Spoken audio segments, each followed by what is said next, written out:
je voudrais revenir sur je voudrais revenir sur certaines choses qui ont été dites. Peut-être certains d'entre vous n'ont pas écouté les, les vidéos ou les audios qui ont cité.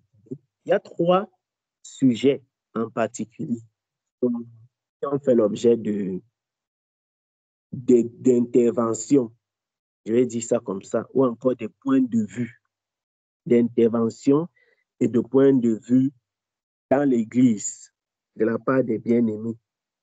Et depuis, je n'ai pas parlé de ça en Italie dans la sainteté pour une raison bien précise.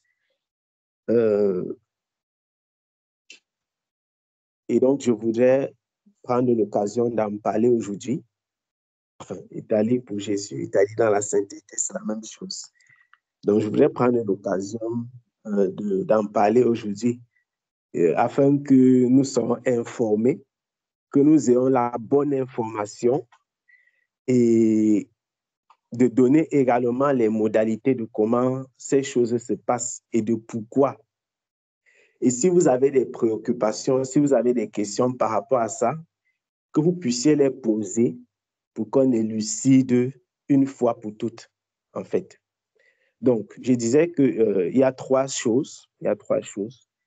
La première, voilà, trois sujets que je vais toucher rapidement. Le premier concernait le fait que vous vous souvenez dans l'un des enregistrements lors du séminaire des conducteurs, le frère Junior avait évoqué le fait qu'on devait écrire sur une plaque qui devait être fixée sur le mur. Il y a un mur mitoyen. Le mur mitoyen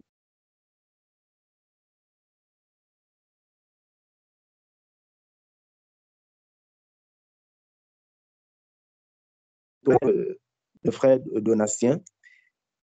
Et il y a un mur mitoyen qui sépare la parcelle de notre frère Donatien à une autre concession. Et c'est sur ce mur-là que le frère avait proposé qu'on insère un nom, voilà, pour identifier le carrefour du réveil. Ça fait l'objet d'une certaine intervention, de quelques discussions, parce que vous savez que nous ne croyons pas aux dénominations. Nous ne croyons pas aux dénominations. Donc, certaines personnes y ont vu un projet dénominationnel, entre guillemets. Genre, comment est-ce que nous avons commencé en disant qu'on ne croit pas aux dénominations et pourquoi on va écrire sur un mur le nom de quelque chose, le nom voilà, le carrefour du réveil et voilà, et blablabla. Ça donne une étiquette de dénomination. Et je voudrais revenir dessus parce que ça vraiment fait couler un peu de salive parce que il y avait un malentendu. Il y avait un malentendu. Le carrefour qui se trouve juste après la maison de notre frère Donatien, la concession, la maison de la prière, où tout le monde se retrouve à Japoma. Ce carrefour-là s'appelle le carrefour Santa Barbara. Moi-même, quand j'ai invité des personnes dans cette maison-là, j'ai dit Carrefour Santa Barbara, vous allez prendre la moto, vous allez dire Carrefour Santa Barbara. À quelques reprises, les bien-aimés m'ont fait savoir même d'ailleurs que parfois, quand tu prends la moto, quand tu vas là-bas, quand tu arrives à un endroit, les dernières motos qu'on prend souvent pour entrer dans le quartier, il paraît que les motos sont même déjà informées. Plusieurs personnes m'ont fait part de ça. Que là-bas, c'est une maison de prière. On te demandait que les gens qui portent les noms, voilà, la maison où on prie beaucoup là. Donc, il y a déjà un indice qui connecte cette maison-là à la prière. Parce qu'il y a une habitude qui déjà, voilà. Vous savez que chez nous, par manque d'adresse, généralement, on connecte les lieux aux activités. Si on trouve trop de prostituées dans un carrefour, on va appeler ça carrefour, ... Si on trouve trop de soulas dans un carrefour, on va dire carrefour. Si on trouve trop d'églises, on va dire carrefour des églises, par exemple. Vous voyez? Et étant donné que Santa Barbara, je ne sais pas moi qui est Santa Barbara, mais ça ne dénote pas bon Santa Barbara pour indiquer le lieu où on part prier. Donc, c'était un changement, pas pour indiquer la maison, mais la zone où la maison se situe. Pas pour indiquer la maison, ce n'est pas la maison qui devait porter le nom Carrefour du Réveil, mais la zone où la maison se situe, c'est-à-dire le carrefour qui est juste après la maison, doit être dénommé désormais Carrefour du Réveil pour faciliter l'indication et pour ôter le nom Santa Barbara qui est rattaché à ce carrefour. Parce que pour dire vrai, c'est vraiment la montagne du réveil. Il y a une sainte présence que le Seigneur a créée dans ce lieu. Ça, c'est la vérité. Et quiconque s'y rend en est témoin. Ça, c'est un sujet très, très, très, très, très important à clarifier. Et c'était la première chose que je voulais dire. J'ai dit, si certaines personnes ont écouté, ils vont savoir de quoi je parle. Si vous n'avez pas écouté l'audio ou l'enregistrement en question, ou la vidéo, ou le frère Junior parle de ça, vous ne comprendrez pas mon intervention. Mais je voudrais revenir dessus, afin que si vous tombez sur cette vidéo-là, que vous ne soyez pas perdu, que mais qu'est-ce qui se passe? Voilà. Parce que quand le frère en a parlé, j'étais l'une des personnes les plus proches de lui, vraiment à quelques mètres. Donc, j'ai bien écouté, j'ai bien cerné et j'ai bien saisi de quoi il était question. Donc, soyez tranquilles, il n'y a pas de dénomination. Personne ne va créer des dénominations à Japoma, qui sera église, ministère, je ne sais quoi, non, ni bien carrefour de réveil. Ça n'a rien à y voir. Voilà, c'est un nom qui indique un lieu, une zone où on mène une activité. Un peu comme si tu vivais, ta maison se trouve dans un marché. Je vais dire ça pour terminer. Si ta maison se trouve dans un marché et on appelle ce marché, ta maison se trouve à côté d'un marché, on appelle ce marché de Lucifer. Et toi, tu es un serviteur de Dieu, tu es un enfant de Dieu. Tu peux décider que matin, midi, soir, je vais dire à tout le monde que ici, c'est le marché de Bethléem, ou le marché de Bethel, ou le marché de je ne sais pas si vous comprenez ce que je suis en train de dire. C'est-à-dire que ce n'est pas pour indiquer ta maison que tu dis ça. C'est pour ôter au marché qui est collé à ta maison un nom qui n'est pas conforme. Et quoi qu'en disant ça, en prenant cet exemple, vous avez bien compris. C'est pour ôter à ce marché-là le nom qui n'est pas conforme, un nom qui ne te plaît pas. Parce que tu ne veux pas que ton marché soit, ta maison soit associée à un marché qui porte le nom de Lucifer. Donc tu dis, je vais appeler ce marché de Bethléem. Voilà. Ou le marché de Bethel. Je ne sais pas, ou tout autre nom qui vous intéresse. Marché de la sanctification. Aha. Par exemple, ça ne veut pas dire que c'est ta maison. Non. Voilà. Donc, c'était vraiment nécessaire de clarifier parce qu'il y a des personnes qui s'interrogent. Et peut-être parmi nous, il y en a aussi. Le deuxième point, c'était lequel? Le deuxième point, c'était par rapport au fait que le frère avait évoqué aussi quelque part, toujours pendant que nous étions en train de discuter, ça c'est souvent la difficulté lorsque les gens écoutent seulement les enregistrements. Il peut avoir ce type de préoccupation. Le frère avait évoqué, il avait dit, il pourrait arriver plus tard que l'on construise, et il indiquait les parcelles. C'était des hypothèses. que l'on construise ici ou là et que on construise, ça peut être des supermarchés, ça peut être des lieux d'habitation, des lieux de restauration ou des lieux d'hébergement. Et il évoquait d'ailleurs en disant que les frères et les sœurs, que les bien-aimés pourraient participer. Le réveil est déjà là et le réveil est déjà actif dans ce lieu. Et plaise au Seigneur, les gens viendront de plusieurs lieux, de plusieurs pays. C'est déjà le cas actuellement. Chaque jour, les gens y vont et y rentrent, y vont, y rentrent. Pour l'instant, c'est des dizaines de personnes. Nous avons constaté tous ensemble, quand on était au pays, les conducteurs, que 60 personnes étaient vraiment la limite maximum que cette maison pouvait contenir. Je crois que si nous étions une centaine, ce serait pratiquement impossible de tenir dans cette maison. 60 personnes en 3 jours, on a rempli la fosse septique de notre frère. On a rempli la fosse septique. Ça a été rempli au point où, pendant que nous étions là, le dernier jour, on a travaillé pour évacuer. Il y a eu une vidange et puis on a refait un petit travail. Heureusement qu'il y avait des bien-aimés qui s'y connaissaient. Voilà, comment on dit, un travail de groupe. Ceux qui sont techniciens du domaine ont donné ils ont donné leur connaissance du domaine et puis les autres ont participé dans la main d'œuvre pour qu'on fasse ce travail-là. C'est juste pour vous donner un peu l'ampleur.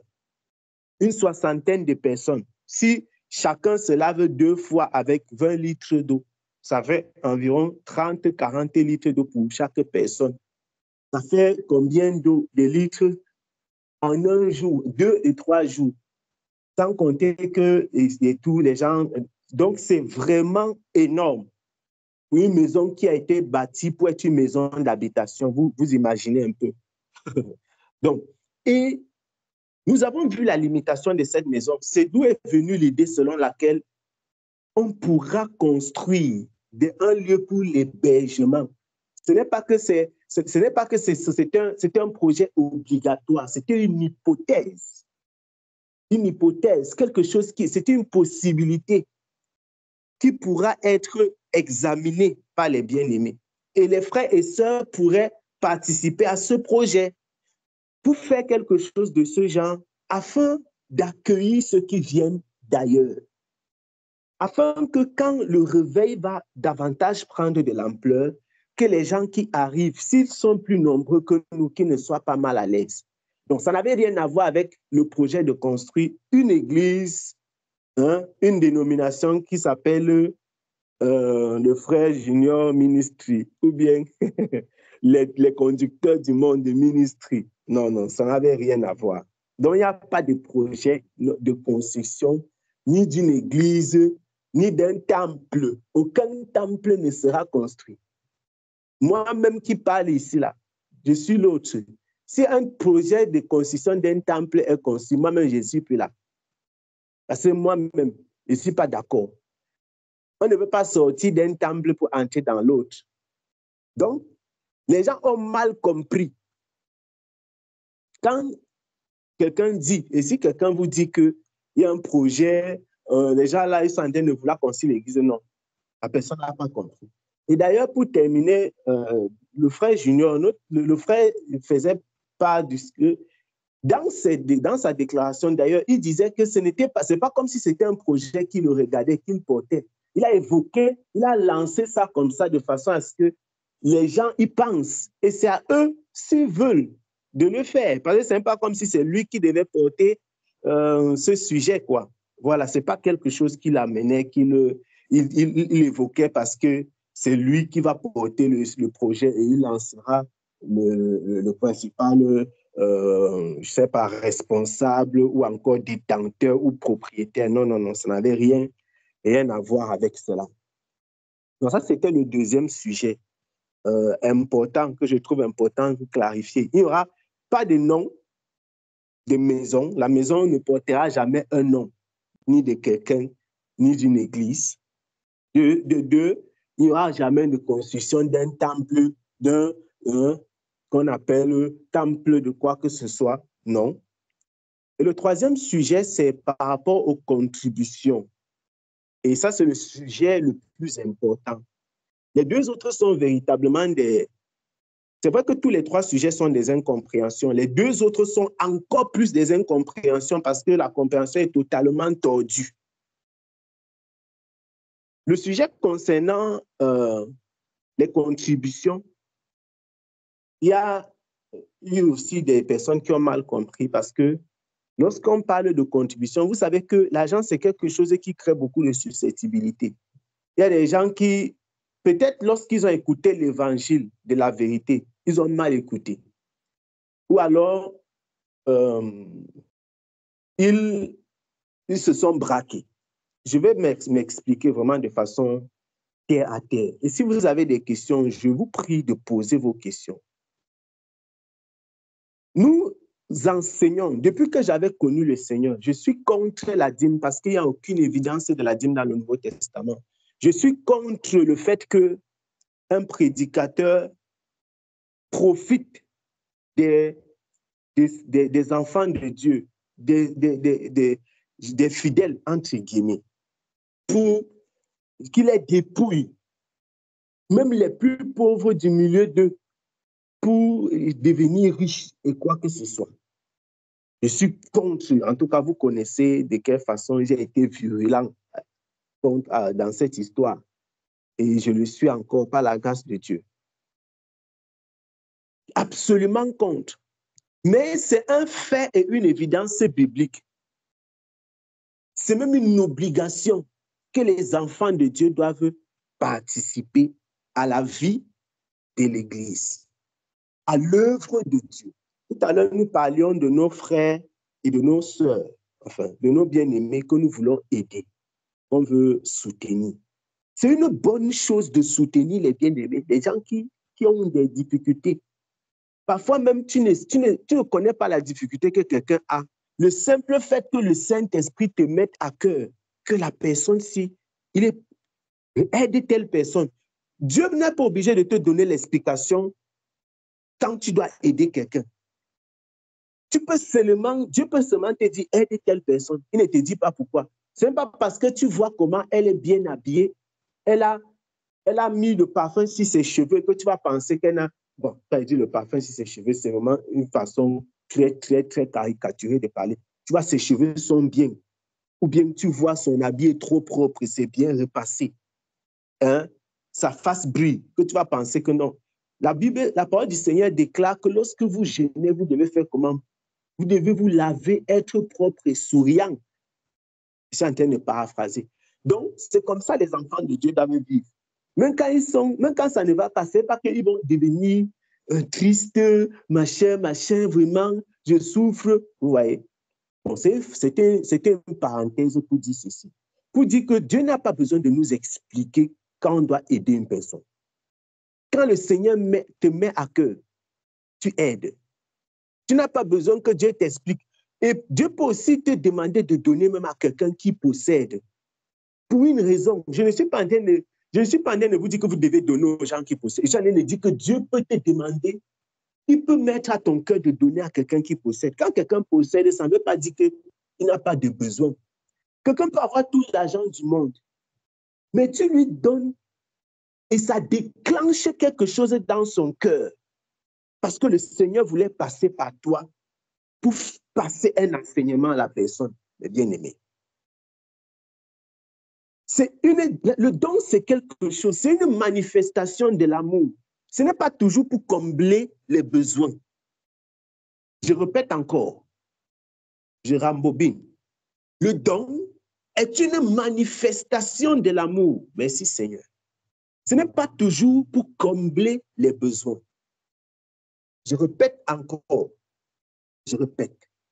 Le don est une manifestation de l'amour. Ce n'est pas toujours pour combler les besoins. Si vous avez compris ça, vous allez comprendre beaucoup de choses. C'est vrai que parfois on est tellement acculé, on a tellement de difficultés qu'on n'arrive même pas à combler les besoins à plus forte raison.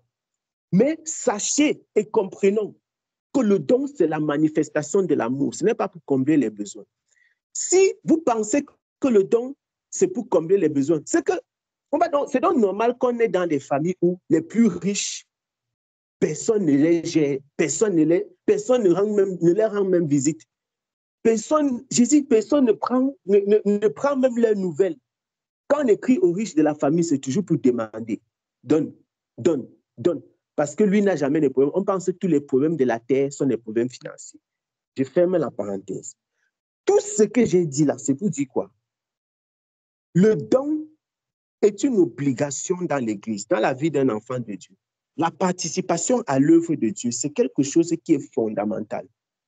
Ça n'a pas commencé aujourd'hui et ça ne va pas finir avec nous. Et le frère Junior avait évoqué, il avait proposé, et ça, il a dit lui-même de sa propre bouche. Il avait dit il y a vraiment un besoin sur le plan matériel. Il a un besoin matériel pour l'œuvre du Seigneur, notamment pour les déplacements. Et ce n'est pas seulement pour les déplacements. Vous imaginez que chaque fois qu'il faut appeler, parce que nous qui sommes ici en Europe, peut-être ceux qui sont en Italie ne connaissent pas la valeur d'Internet. Voyagez un peu, vous partez en Belgique et ailleurs. On va vous dire combien ça coûte Internet non limite qu'on a en Italie à 30 € le mois là. Renseignez-vous combien ça coûte dans les pays voisins parce que l'Italie est l'un des pays où Internet coûte le moins cher en Europe centrale. Et vous imaginez si quelqu'un doit avoir une connexion haut débit, sans limite, seulement au Cameroun. Seulement la connexion, combien ça peut coûter? S'il doit avoir un bon téléphone pour travailler, combien ça peut coûter? Moi-même, j'ai évalué tout ce que ça nous raconte là. S'il doit avoir un bon ordinateur, combien ça peut coûter? S'il doit voyager pour aller en Côte d'Ivoire, il y a des frères qui ne se sont jamais posé la question de savoir. J'ai dit que le frère s'y fait comment? Il part au Maroc, il part en Côte d'Ivoire, il part au Sénégal, au Gabon, au Congo. Il fait tout ça avec quel argent? Il vient en Italie. Il fait comment? Il y a des gens qui ne se posent pas les questions de savoir comment il fait? Quel est le travail qu'il fait qui rapporte autant d'argent qu'il peut utiliser? Et il a une femme, il a des enfants. Et ce n'est pas lui le seul serviteur de Dieu. Ce que je dis ne s'arrête pas seulement au frère Junior. Ça concerne tous les serviteurs de Dieu. Mais pour l'instant, nous parlons du frère Junior parce que c'est la personne qui est la plus proche de nous. C'est la personne que nous tous, nous connaissons. Parce que vous connaissez d'autres serviteurs de Dieu que je ne connais pas. Vous voyez un peu. Et il faut souvent vous poser ces questions, mes bien-aimés. Nous ne faisons pas une fixation sur notre frère Junior. C'est juste un exemple au milieu de nous. Quand vous voyez les frères, les serviteurs de Dieu, les gens vraiment des personnes qui se donnent pour l'évangile, est-ce que vous vous posez les questions? Parce que quand j'ai vu un peu les commentaires, je dis ça parce que il est arrivé. Les gens ont commenté le fait que le frère Junior a dit qu'il a des besoins pour voyager et qu'on doit faire des contributions. Il a donné un numéro d'ailleurs qui n'est pas son numéro personnel, c'est le numéro d'un frère en Christ qui reçoit et qui collecte et qui rend compte. Et je partagerai ce numéro avec vous. Je partagerai ce numéro. Je voulais d'abord prendre du temps pour parler, éclaircir. Je ne voulais pas seulement partager un numéro comme ça là dans le groupe par message écrit. Après, ça peut créer des interrogations dans les esprits. Je voulais intervenir pour présenter la chose bibliquement en expliquant. Après, maintenant, s'il y a des questions, que les uns et les autres posent les questions. Et maintenant, je peux partager le numéro pour éviter le maximum les malentendus. Parce que moi-même, c'est ce que je fais. Quand je dis c'est ce que je fais, je veux dire, c'est ce que je fais par rapport aux serviteurs de Dieu. Ce n'est pas pour me vanter. Dieu m'en préserve. Que le Seigneur m'emprisonne. Mais moi-même, c'est ce que j'essaie de faire avec la grâce que le Seigneur m'apporte. De soutenir les bien-aimés que le Seigneur utilise. Que le Seigneur utilise. Ce n'est pas parce que le frère Junior a dit ça qu'on doit le soutenir. Il a dit ça, c'est pour nous montrer qu'il y a vraiment un besoin. Mais au-delà de ce besoin, on devrait d'abord déjà le soutenir. Parce que nous connaissons et nous voyons, chacun examine, il connaît quelle peut être la charge que ce ministère impose, que cette œuvre impose. Vous voyez un peu mes bien-aimés. Maintenant, je dis encore, ce n'est pas seulement lui. Il y a aussi d'autres frères. Il y a d'autres frères qui sont avec le frère Junior au pays, qui sont des serviteurs de Dieu. Il y a même d'autres conducteurs. Nous avons fait des contributions pendant que nous étions au pays. Je ne sais pas si vous avez suivi des enregistrements. On a contribué, on a fait des contributions au moins trois fois, comme je ne sais pas, je ne me rappelle plus, mais au moins 3 ou 4 fois, on a fait des contributions pour des divers sujets. C'est ça l'Église, l'élan de cœur. Il y a un adage du monde qui dit qu'une main ne peut pas faire, ou c'est quoi, ou c'est faire un fagot. Mais bien aimé, quand chacun donne 10 francs, mais quand on est 50, ça donne combien? Ça donne 500 francs, mon ami. Ça donne 500 francs. 10 francs là n'est rien du tout. Mais comme nous sommes 50 et qu'on a donné chacun 10 francs, ça peut déjà nourrir une personne dans une journée avec 500 francs là. Maintenant, imaginez si chacun donnait 100 francs et que vous êtes 50, ça fait combien? 5 000. Vous voyez? C'est ça, mes bien-aimés. C'est ça, j'ai déjà dit, le bonheur de l'Église. C'est ça. C'est cette Église que nous voulons. Et certaines personnes, je ne vais pas dire beaucoup, certaines personnes ont dit, on ne contribuait jamais, maintenant on contribue déjà. Attention, c'est peut-être une dérive qui commence, c'est quelque chose qui, vous voyez, mettre des points d'interrogation. Bientôt on va dire qu'on paye la dîme, mon ami. Moi-même qui parle là, je ne blague pas. Je suis une sentinelle pour l'autre là. Donc, quand ça fait un genre, j'examine. Quand c'est mauvais, je dis non. Donc, maintenant, je vais regarder quelque chose. On va examiner quelque chose dans les Écritures, mes bien-aimés, parce que je disais que ce troisième point, si c'est vraiment un point qui, lui, il est biblique. Les autres aussi sont bibliques, hein, mais les autres sont déjà tellement terre à terre, c'est tellement banal qu'on élucide ça du revers de la main. Voilà. Je veux davantage rentrer dans le... Juste pour donner examiner quelques points. Voilà. Examiner quelques points dans les Écritures pour que ce soit...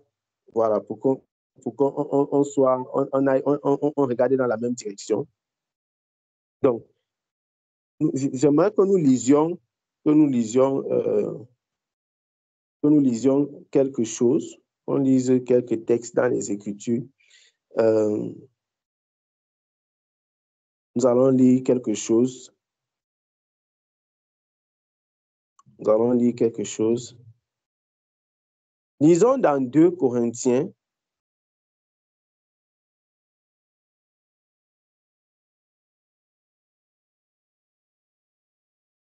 On va lire plusieurs textes qui font référence à cette capacité de donner là, mes bien-aimés. « 2 Corinthiens chapitre 8.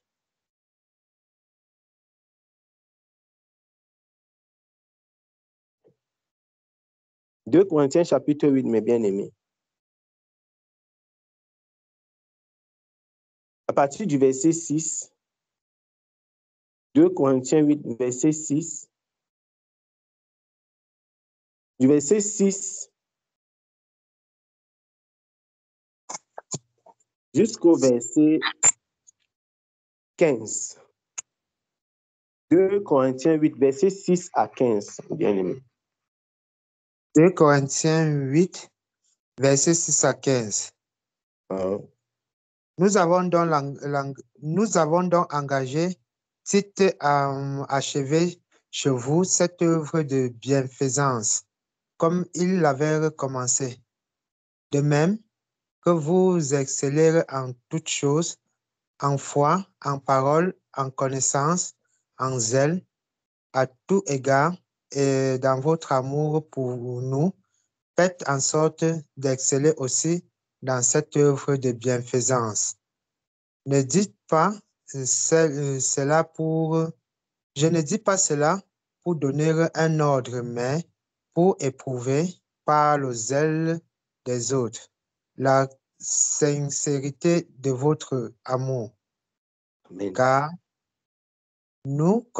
Car vous connaissez la grâce de notre Seigneur Jésus-Christ, qui pour vous s'est fait pauvre, de riche qu'il était, afin que par sa pauvreté, vous soyez enrichis.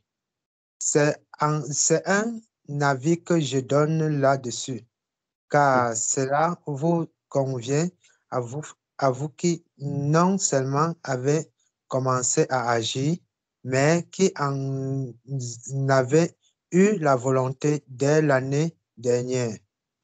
Achevez donc maintenant d'agir afin que l'accomplissement selon vos moyens réponde à l'empressement que vous avez mis à vouloir. La bonne volonté, quand elle existe, est agréable en raison de ce qu'elle peut avoir à sa disposition et non de ce qu'elle n'a pas, car il s'agit non de vous exposer à la détresse pour soulager les autres, mais de suivre une règle d'égalité dans la circonstance présente. Votre superflu pourvoira à leurs besoins, afin que leur superflu pourvoie pareillement au vôtre, en sorte qu'il y ait également, selon qu'il est écrit, celui qui avait amassé beaucoup n'avait rien de trop, et celui qui avait ramassé peu n'en manquait pas. Amen. Amen. Amen. Ça, c'est concernant l'Église, mes bien-aimés. L'apôtre Paul dit, il dit, c'est depuis l'année passée qu'ils ont eu à cœur d'aider, de participer à cette œuvre. Il dit que ce n'est pas un ordre que je donne, mais c'est pour éprouver par le zèle des autres la sincérité de votre charité. Ce n'est pas un ordre, c'est pour éprouver votre sincérité, la sincérité de votre charité. Nous disons, vous dites, vous aimez, c'est Paul qui parle. Ce n'est pas le frère Jean-Pierre, conducteur de Douala, ni le frère Gaël, ni tel... Non, c'est Paul qui parle. C'est Paul qui parle. Il encourage les frères et les sœurs. Ça, c'est pour l'œuvre de Dieu. L'œuvre de Dieu, l'œuvre du Seigneur, l'amour dans le Seigneur, mes bien-aimés, c'est aussi ça. Quand tu dis que je suis un chrétien, j'œuvre pour le Seigneur, c'est aussi ça, participer aux besoins des saints, pas seulement des prédicateurs, mais de tous ceux qui sont dans le besoin dans l'Église. Participer aux besoins de ceux qui sont dans le manque. Vous avez vu dans l'Écriture, dans la Bible, et on pourrait relire et relire et relire. Les églises contribuaient pour envoyer dans une autre église, c'est-à-dire qu'on peut rester comme ça. L'église de l'Italie contribue pour envoyer à l'église de Bonabéry, pour envoyer à l'église de Tchang. Dire par exemple que, OK, voilà, nous avons contribué ceci par amour pour vous. On ne sait pas c'est-à-dire que on ne sait pas quel est le problème pressant que vous avez dans cette communauté, mais c'est la marque de notre amour. C'est ce que le Saint-Esprit a mis dans notre cœur pour faire pour vous. Et ils vont prendre, selon la grâce et la disposition que le Seigneur fera, ils feront bon usage parce que ce sont des enfants de Dieu. Parce que ce sont des enfants de Dieu. Parce que ce sont des enfants de Dieu. C'est comme ça.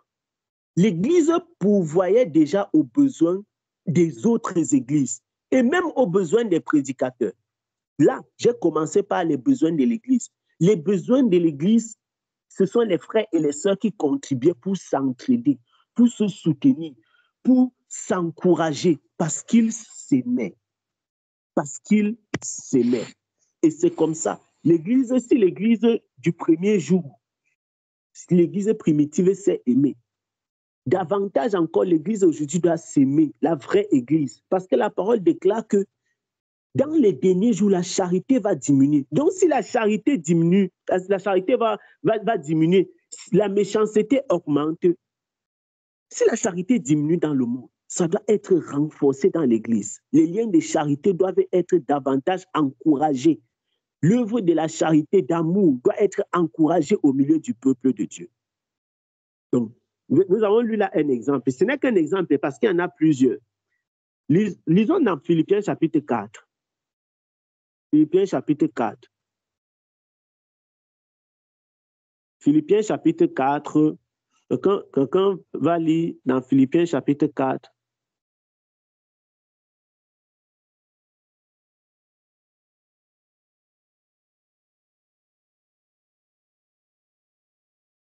À partir du verset 10.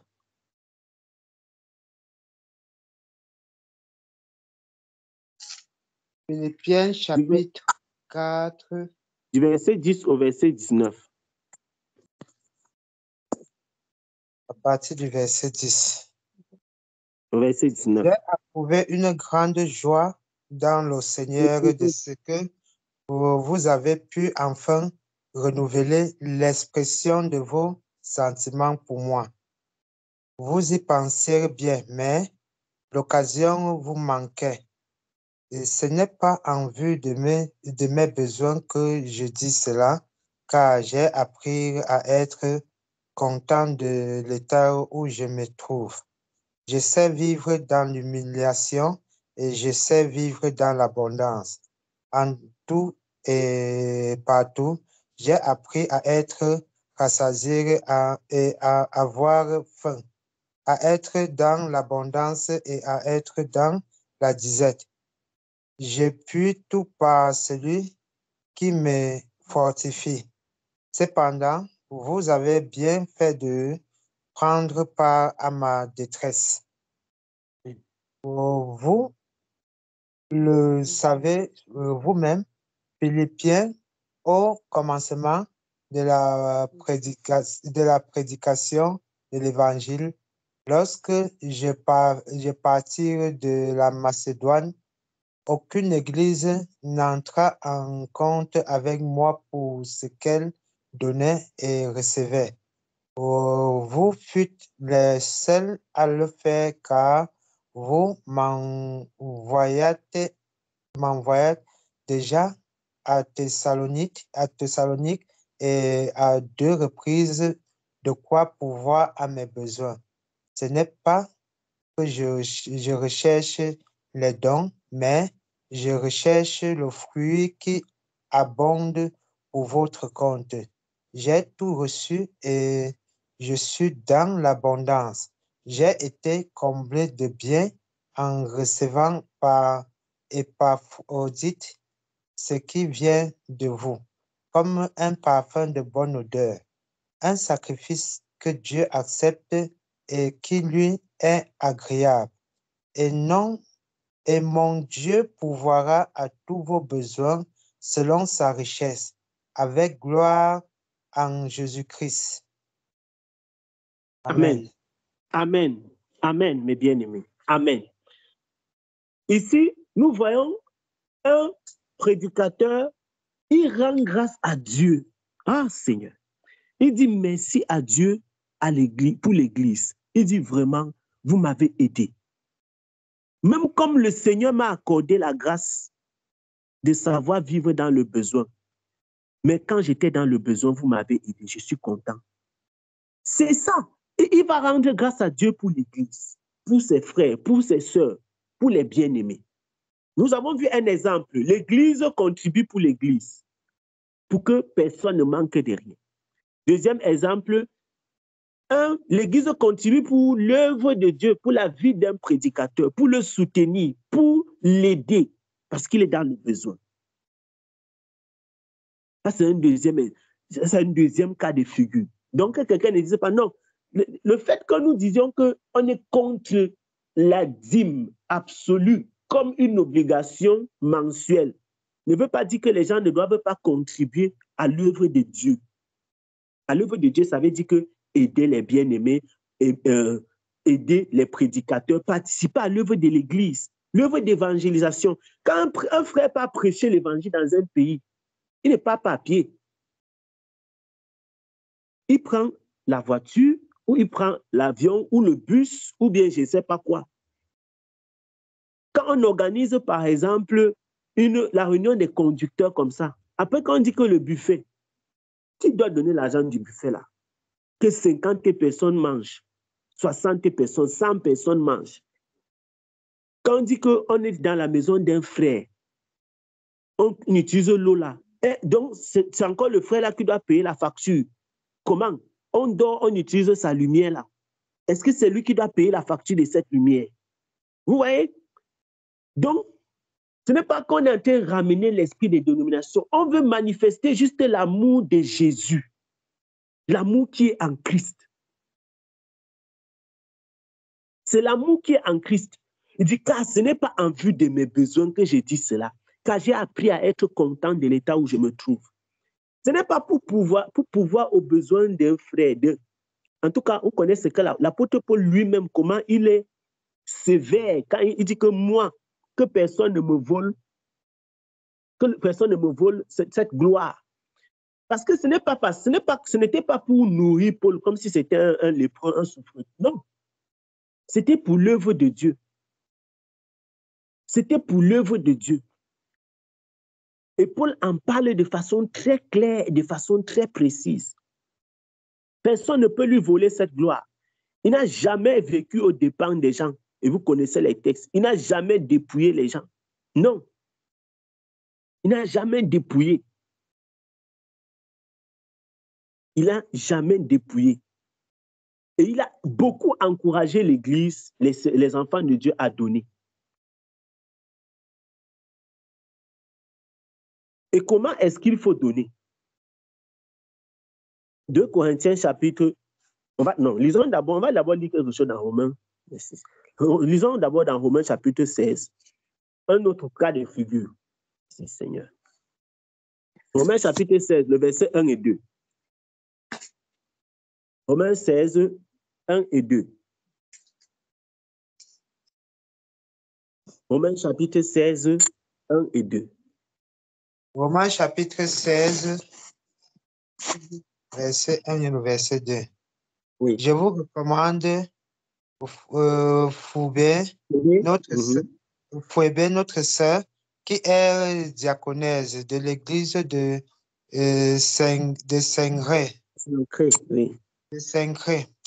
afin que vous la receviez en notre Seigneur d'une manière digne des saints et que vous l'assistez dans les choses où elle aurait besoin de vous, car elle en a donné aide à plusieurs et elle en a donné aide à plusieurs et à moi-même. Amen. Amen. Amen. Elle a donné à plusieurs et à moi-même. Elle a donné à plusieurs et à moi-même. L'apôtre Paul il recommande à l'Église, il a dit, aidez la sœur-ci qui vient chez vous. Assistez-la dans ce dont elle aura besoin. Vous voyez? Assistez-la dans ce dont elle aura besoin. Donc, la sœur aura des besoins. Aidez-la. Occupez-vous de ses besoins.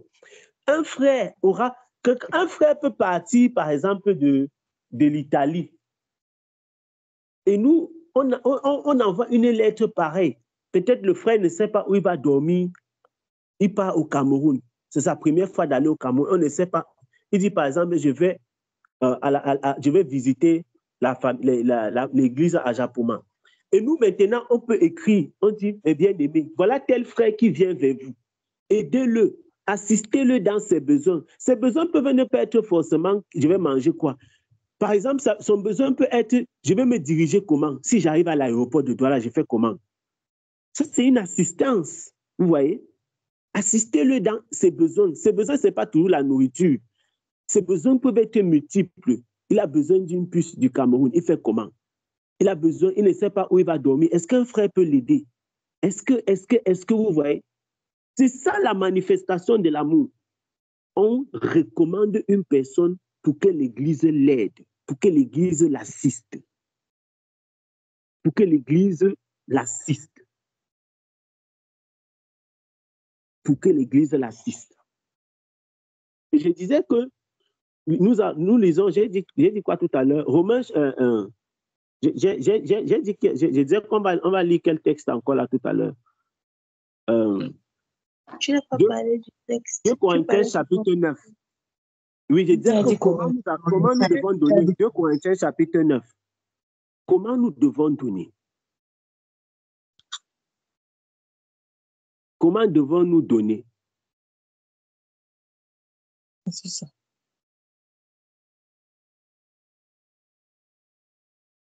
Comment devons-nous donner? 2 Corinthiens chapitre 9.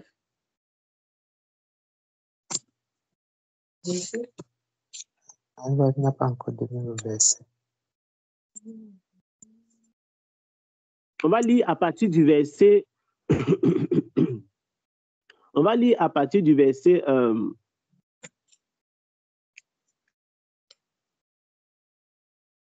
À partir du verset 6.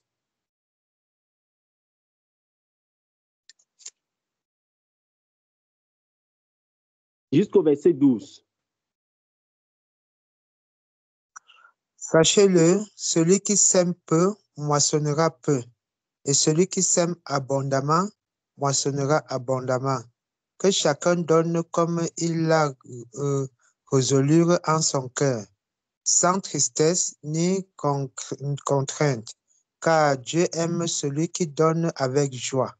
Et Dieu peut vous combler de toutes sortes de grâces, afin que, possédant toujours en toutes choses de quoi satisfaire à tous vos besoins, vous avez encore en abondance pour toute bonne œuvre. Selon qu'il est écrit, il a fait des largesses, il a donné aux indigents, sa justice subsiste à jamais.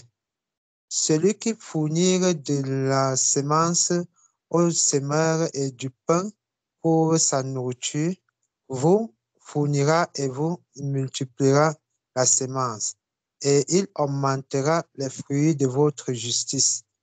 Vous serez de la sorte enrichis à tout égard, pour toute espèce de libéralité, qui par notre moyen feront offrir à Dieu des actions de grâce, car le secours de cette assistance non seulement pourvoir aux besoins des saints, mais il est encore une source abondante de nombreuses actions de grâce envers Dieu.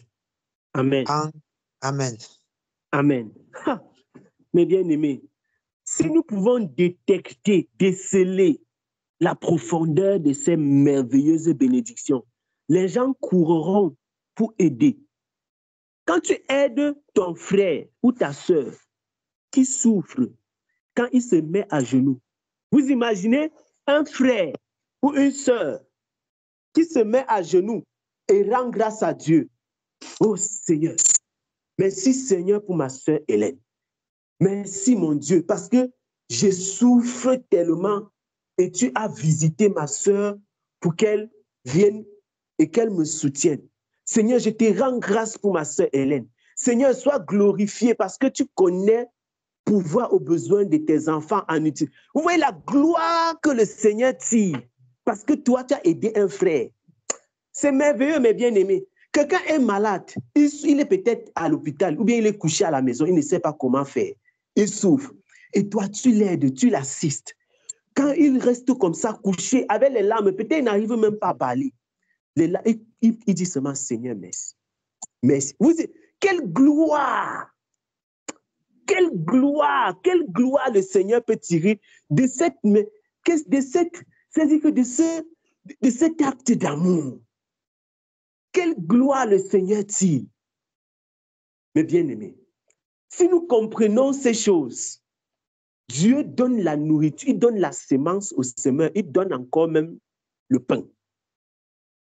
Tu ne manqueras jamais parce que tu as aidé quelqu'un. Je vous dis, tu ne manqueras jamais parce que tu as aidé quelqu'un. Je suis témoin de ça. Je suis un témoin de ça. Tu ne manqueras pas parce que tu as aidé quelqu'un. Même quand ton compte sera vide, le Seigneur va te faire grâce. Je vous dis, tu ne vas jamais manquer parce que tu as fait l'œuvre du Seigneur, parce que tu as soutenu l'Église, parce que tu as soutenu un frère ou une sœur. Jamais.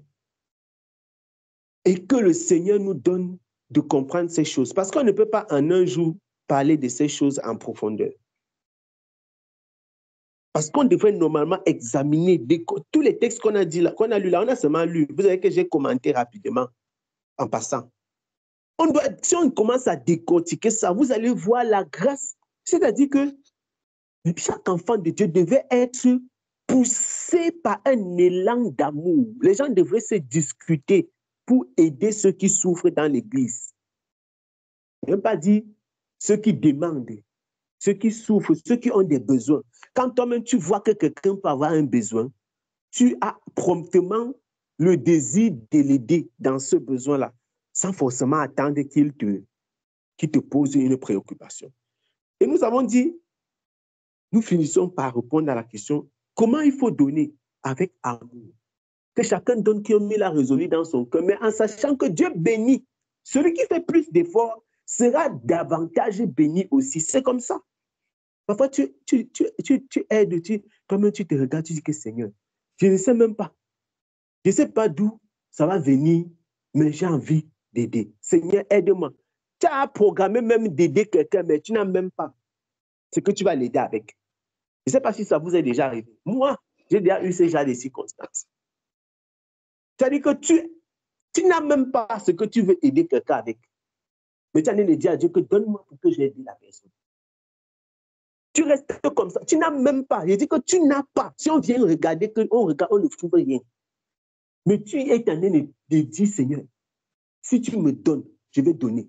Pardon, donne-moi. Seigneur, tu es en train de cafouiller devant le Seigneur que Seigneur, c'est fort. Mais regarde comment tes personnes souffrent. Pardon, donne-moi quelque chose.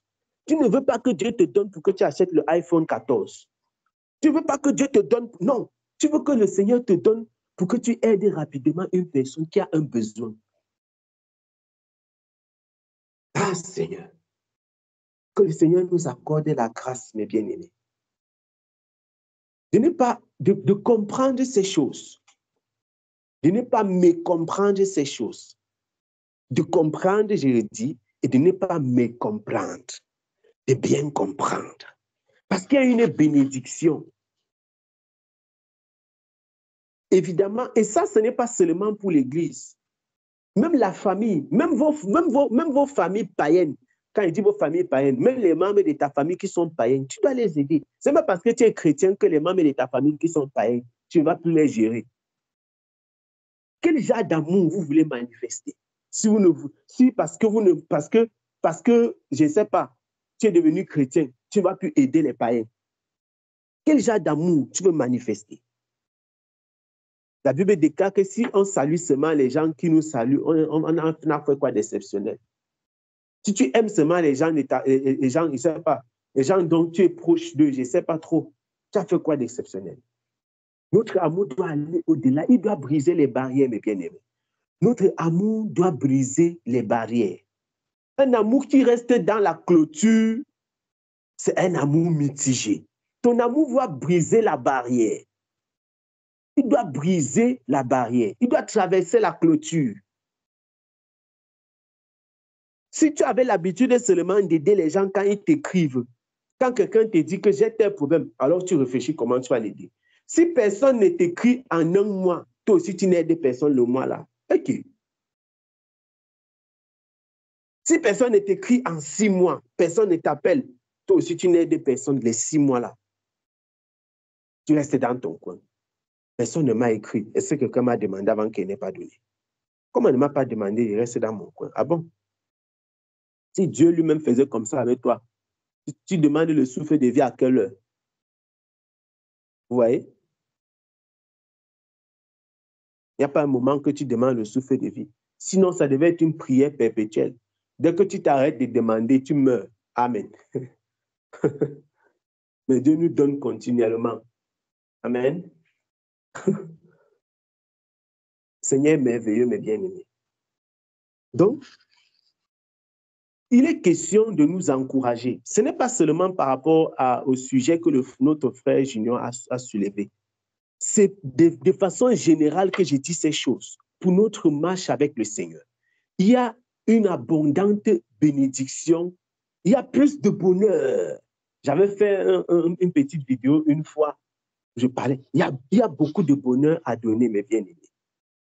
Il y a plus de bonheur à donner qu'à recevoir. C'est l'Écriture qui le déclare. Donnons. Et donnons aux serviteurs de Dieu, donnons aux enfants de Dieu, aux chrétiens, donnons à ceux qui souffrent, donnons à notre famille. Manifestons l'amour du Seigneur. Nous sommes des fils d'amour. Nous sommes des filles d'amour. Nous sommes des enfants d'amour. Nous avons été engendrés par l'amour. La Bible déclare, Dieu a tant aimé le monde qu'il a donné son Fils Jésus-Christ, afin que quiconque croit en lui ne périsse point, mais qu'il ait la vie éternelle. Donc nous avons été engendrés par l'amour de Dieu. C'est l'amour qui nous a fait naître.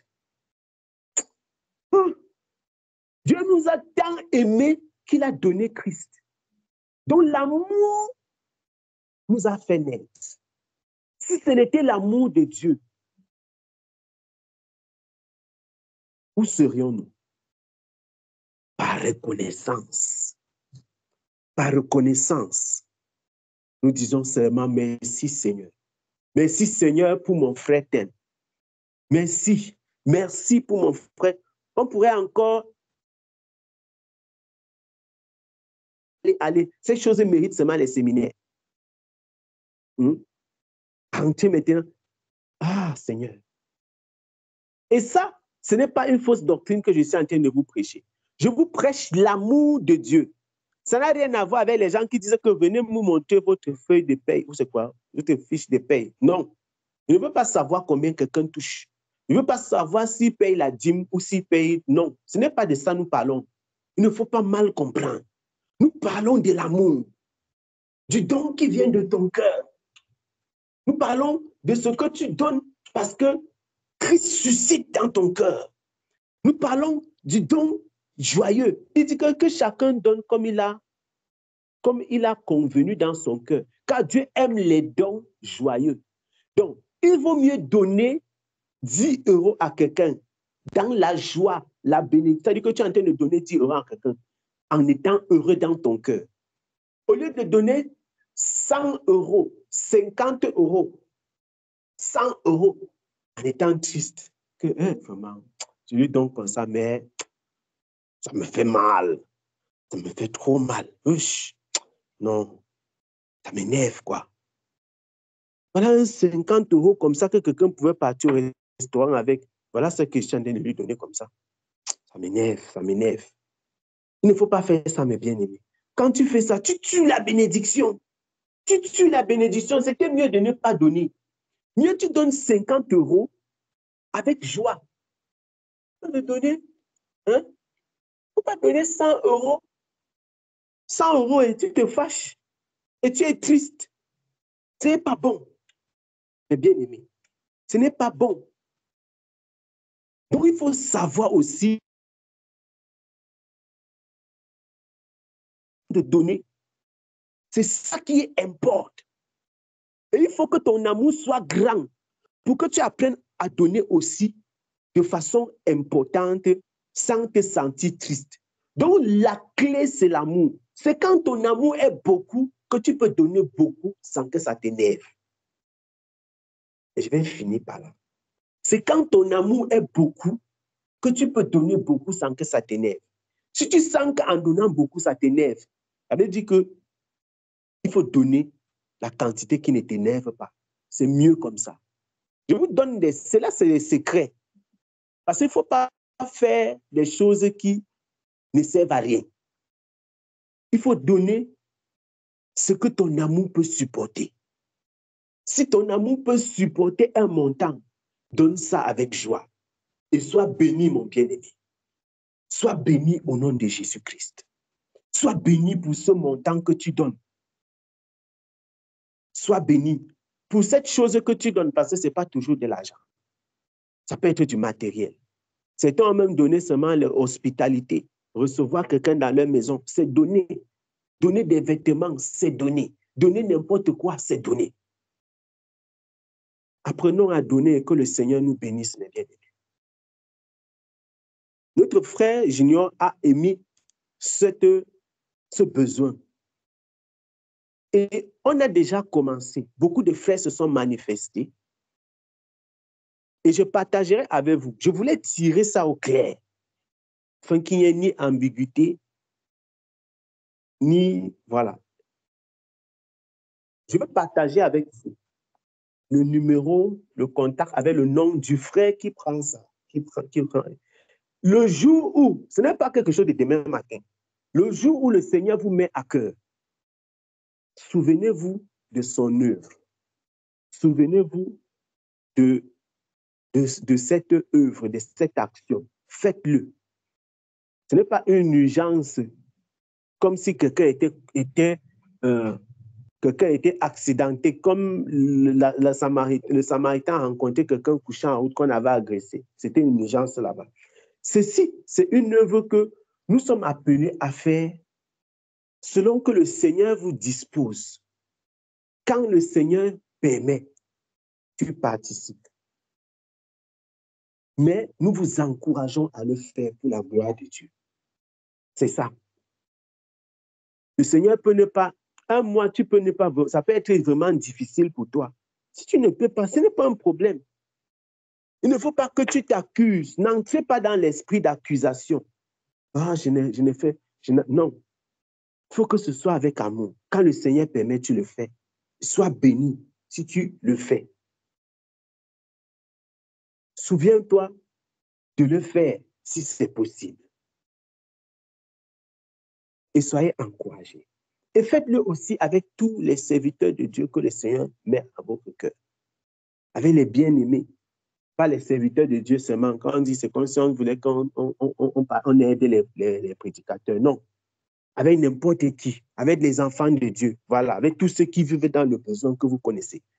Je veux vous encourager à aimer. Vous encourager à donner. Vous encourager à être ouvert, mes bien-aimés. À cette œuvre-là. Notre amour doit être en action. Comme le dit notre frère Jean, n'aimons pas, quelqu'un peut nous citer, Jean dit quoi? N'aimons pas seulement en parole.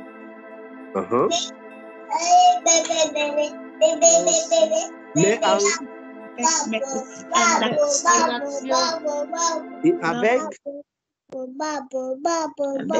Et avec vérité.